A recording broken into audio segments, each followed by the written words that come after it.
Hey everybody, I'm John and this is Blind Whiskey Reviews.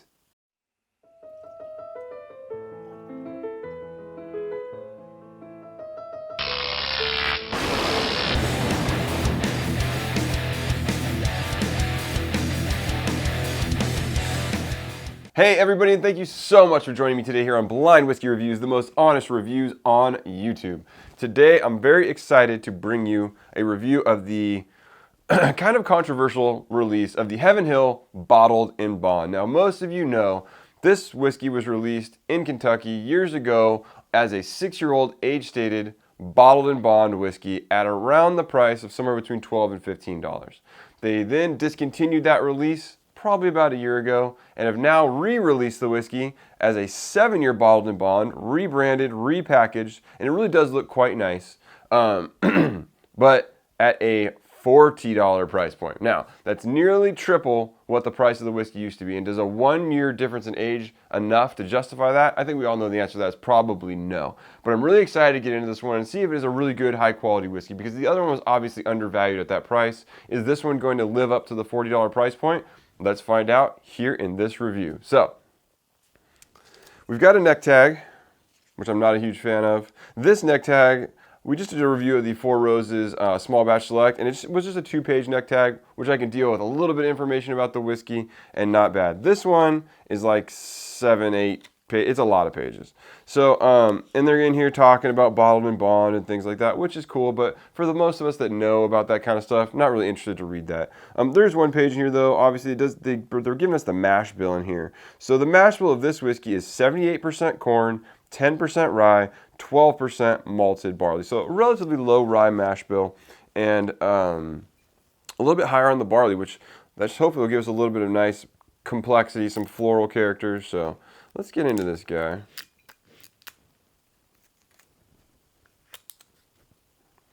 Let's see if we can get a nice pop out of this bottle. Oh, there we go. Solid pop.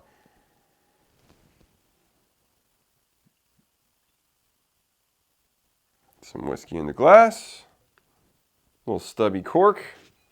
All right, and I really do enjoy the presentation on this bottle. I mean, I think they did a really good job with the labeling. It looks much more classy than the old bottle used to. So is packaging enough to justify that price point? Definitely not, but it does look nice.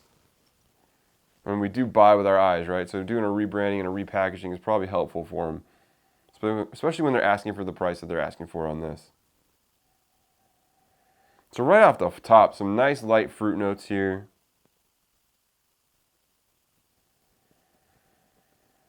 A little bit of oak, a little bit of like an herbal character. Not super pungent on the nose at this point, but hey, neck pour of a brand new bottle, so let's see how it tastes. Cheers.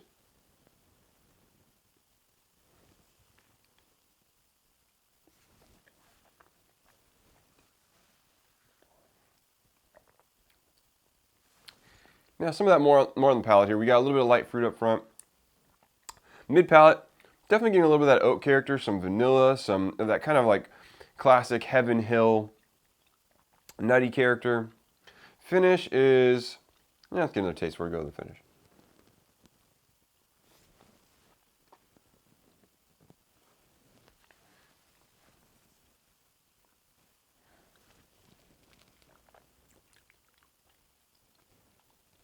Finish, you pick up a little bit of that spice, a touch of cinnamon, definitely some tannic oak notes, not many. There's a little bit of vanilla hiding back there. Finish is kind of, the whiskey feels a little thin at this point. Maybe on the low side of medium, high side of thin mouthfeel. Finishes, again, low side of medium.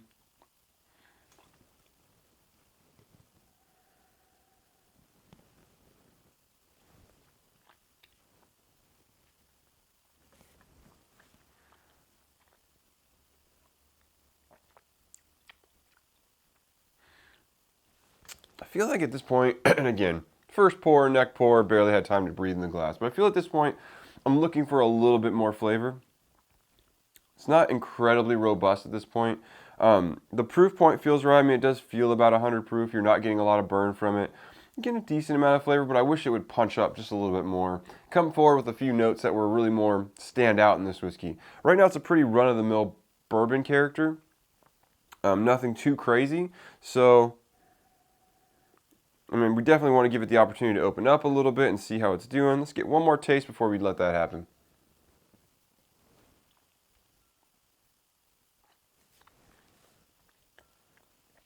I mean, right now it's a very good run-of-the-mill, like average type bourbon. Nothing standing out about it is very, incredibly special. It's just a very solid whiskey and perfectly good to drink. But like I said, I'm looking for a little at the $40 price point. I'm looking for a little bit more, but we got to give this whiskey the chance to open up. So as we always do in these no time like the present reviews, we're going to let this whiskey sit in the glass for 20-30 minutes, give it the opportunity to get some air, interact with some oxygen, open up a little bit. Hopefully some more flavors will come forward. It'll get a little bit more robust, and we'll be able to give you a few extra tasting notes. So we'll be back with that in a second. All right, so we are back. The whiskey's been sitting in the glass for right about 30 minutes. Let's get into it. See if it opened up a little bit. Getting a lot more of the same on the nose. I mean, we're getting those light fruit notes, a little bit of like brown sugar, a little bit of that nutty character. Not very robust on the nose.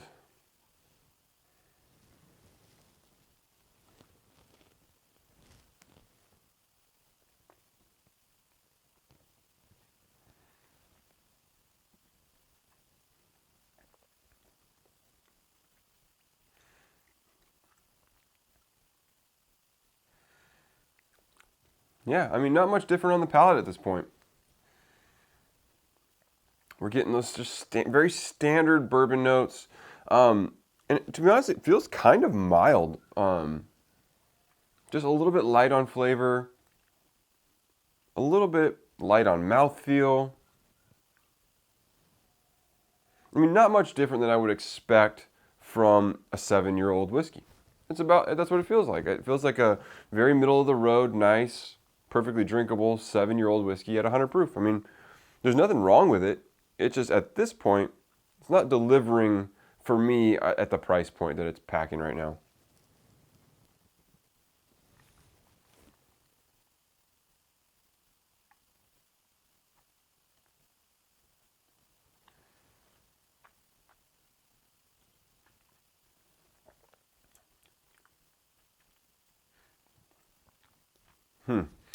Yeah, I mean, like I said, just very middle of the road. And when you're taking a whiskey that I've had before, and I haven't had them side by side, maybe that's something we can do in the future, it doesn't feel all that much different to me from memory. And it's been a while since I've had the 6-year bottled in bond, but it doesn't feel all that much different to me from the 6-year. Maybe a slight change. But we're talking about 3 times the price, triple. So when you're talking about these kind of differences in price and rebranding, look, I understand it was undervalued to begin with. Maybe the bottle and bond should have been $20 or $25. But even so, I don't really feel like this justifies the difference in price. And especially when you have the same distillery making whiskeys. I mean, even Henry McKenna, although it's become hard to get in these recent years, which it shouldn't be, I still have a decently easy time to find it. And I still get it around $32, I think, is normally what I can get, $32. So why does this whiskey cost more than a 10-year-old bottled in bond from Heaven Hill? Why is this 7-year-old bottled in bond at $40? Or you have like whiskeys, say like the Old Ezra 7-year, where it's $40 for a barrel proof whiskey. So I just don't know. I mean, this for me, this just doesn't fit in the scheme of things. It doesn't fit well in their line. It doesn't justify the price tag. I'll give it one more taste and give you my final thoughts here.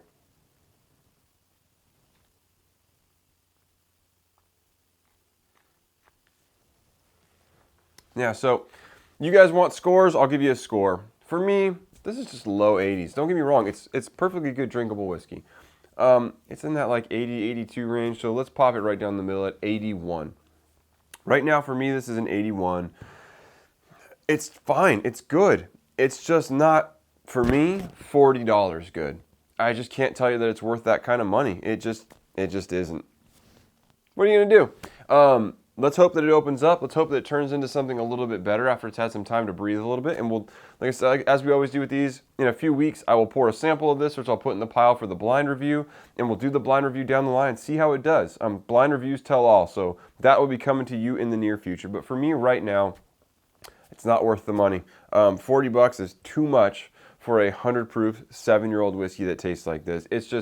It's good, it's not great, it's not mind-blowing, and it certainly isn't a 3 times or a 3x difference from the 6-year-old bottled in bond. So maybe I'll crack one of those bottled in bond bottles, 6-year-old, do a side-by-side with this for you, but I just, from memory, it's not different enough. It's not, like I said, for a bottle it was like $12.99. You can't go to $40. It's just, I'm just blown away by that still to this day.